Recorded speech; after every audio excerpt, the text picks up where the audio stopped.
What up? What it do? It's your boy DDQ with VISIONEYEVIEWTV Shorts. And in today's episode, the headlines read, God has gifted me to be bold. Rapper D1 calls out hip hop artists who glorify murder and drugs. Before we get right into the article, I'd like to remind you guys, as I always try to do, there is a scrolling banner below me right now. If in any way, shape, or form, I have blessed you through this content, informed you, entertained you, or you just like the sound of my voice narrating the news article, whatever the case may be, even if that's true, even a little bit, please consider taking action on some of that information that is in that scrolling banner below me. That being said, let's get right into it. The article is by 2.cbn.com. Um, New Orleans, or New Orleans, however you want to pronounce it, rapper, educator, and speaker D1 recently highlighted hypocrisy by some in the hip hop industry for glorifying murder and selling drugs even after so many hip hop artists have been slain in the past few years. During an appearance on the Sway in the Morning show, the rapper mentioned Rick Ross, Meek Mill, and Jim Jones, all big names in the hip hop community.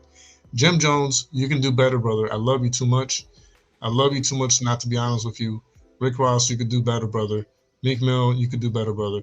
I love you too much not to be honest with you. This man out here glorifying getting people killed, the artist commented. For example, one line of Rick Ross and Meek Mill's track called Shaq and Kobe details murder, saying, killing in the streets, I call it a feast. The song includes several references to such behavior. I just recognize that I'm in hip hop. D1, whose real name is David Arnold Augustine Jr., said in an interview earlier this year with CBN News. I'm in an industry where music and messaging is packed up in such a catchy way that it's like, man, this is cool. I'm vibing to this, but deep down in my heart, I know this isn't right according to God. This is not right, but I'm singing it. And now that I'm singing it, I'm craving to hear more of it. Now I'm memorizing it. I'm allowing it to permeate my brain. And now I'm a fan of it. And I'm actually pushing it upon other people. I'm pushing it to the next generation. I'm pushing it to my family and my friends. Rick Ross responded to D1's comments in an Instagram post Saturday, pointing out that he's been helping the community by giving away free turkeys during the holidays. Little man, whoever you is, until you feed the kids where you're from for 20 years straight, don't question Rose. He began. Wait until you buy 10,000 bikes. Don't question boss. You heard me, little man. Get the basket off your head so you could think clear, little man. Since you want to go viral, I'm going to show you how to go viral, little man. That was Rick Ross talking. And I'll have my fair share of opinion towards the end of this video. D1's comments come as hip hop recently celebrated 50 years in the music industry. As we celebrate hip hop being 50 years old and the 50th year of hip hop, I just think that it's a great time to practice what I call transformative love, D1 explained. Transformative love means you're not going to sit here and simply affirm everything about hip hop just because you're a part of it. You're going to be able to love it from a place of being able to critical of it in the ways that it needs to be improved. That's where I'm at. The artist has also been addressing why many ignore the harmful effects of negative lyrics in rap and hip hop. A few months in interview he did on rap and cognitive dissonance went viral. Cognitive dissonance is something that I know I've been guilty of, and I speak about it in the song that gone viral. He said, the song itself is called People Don't Want That Real." And in that song, I speak about me knowing better and knowing what messages are not of God, but being a victim of to saying, well, this is catchy, I want to listen to more of it. That's the trap right there. The rapper, who is a born again Christian, often uses his platform and his music to glorify God and is not afraid to speak out against ills in rap music. God has gifted me to be bold in this generation, in this season right now, to be boldly righteous and to understand that although I'm not perfect, my imperfections are not to be celebrated and glorified and glamorized, D1 said. And me being in the hip hop culture, I have a unique ability to reach people on both sides of the fence. People who are in the church, who are saved already, people that are not saved already. And with that, I don't need to water down my message. I need to make my message more tied into the word. I need to make my message even more full of that salt and light, and that's why I'm here.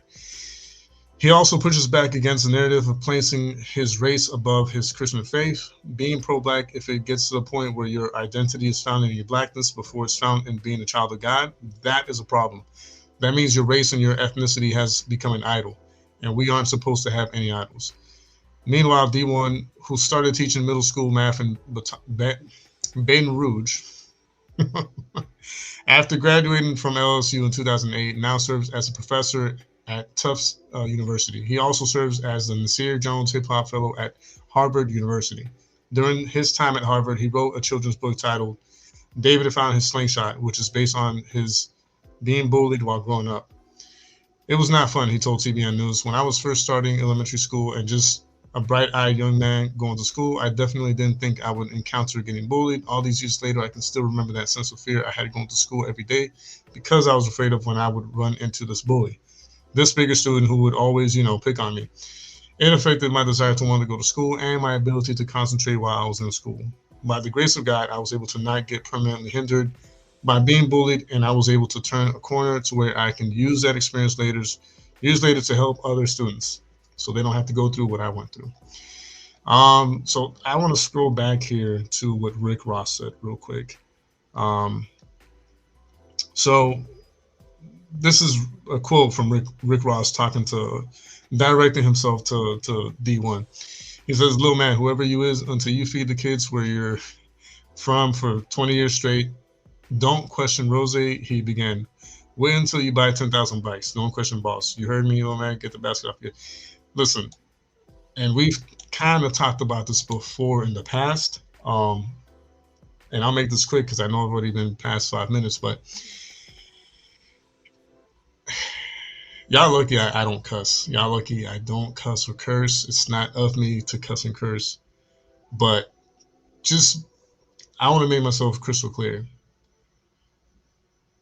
It doesn't matter how many bikes or toys or turkeys you buy to the community. If you're still killing it off by planting poison in people's minds and hearts and souls, you're not doing anything. It doesn't matter if you pay. I'll even take it a step further to Rick Ross and any other mainstream secular rapper or artist. Listen to me very clearly. You could pay everyone in your community $1 million each to each family. Okay, listen to what I'm saying. You could give every family in your community $1 million each, and it still wouldn't be enough to pay back the damage that you guys cause on a I wouldn't even say on a yearly basis, on a minute basis. Because every second and minute and hour of the day, of every day that your fans listen to your trash and consume and get that poison in their minds, in their brains, in their hearts and souls, it doesn't matter. Like, nothing you can do, all right, as a gesture, buying turkeys and bicycles and toys for the kids, that doesn't mean anything at all. Nothing. Zero. Zip. Nada. Zitch. Nothing. Okay? It does not take care of, or it does not go in the place of, causing the damage you guys have done all this time that you've been spitting your poison. You know what I'm saying? So I don't care what you say, bro. Like, you can, by all means, that's the extreme least you could do. And that, again, you're not doing anything, but that's the extreme least you could do. Hey, I'd even go a step further. Why don't you give every family in the community $1 million? You've got the money to do it and ball out, tax-free. Go ahead. Why don't you do that? And again, even then, that's not making up for anything. That's not making up for absolutely anything at all. No matter what you do here on earth as a gesture, you're not going to make up for the many people that you poison and that you're leading to hell. So I don't care. I know he's not going to see this or hear this, but you're not doing anything. You're not making up for anything. So by all means, keep gifting toys and turkeys and all that. And again, give out thousands and millions of dollars to the people, because that's the extreme least you could do for all the damage you're doing to your own community by putting poison in their mind, heart, and soul. But anyways, I overextended the usual 5-minute segment, but there goes a little rant for you guys. Um, that being said, though, a quick reminder: please make sure you look at the scrolling banner below me, and if in any way, shape, or form this video or any type of content that we post on here on this channel has blessed you, informed you, or entertained you, or heck, you just like the sound of my voice, and you want to bless me, my family, the team on this channel, then you don't have to. But if you can and want to, the options are right there in the scrolling banner below me. That's it for this episode. This is JDQ with VISIONEYEVIEWTV Shorts, and until next time, peace out.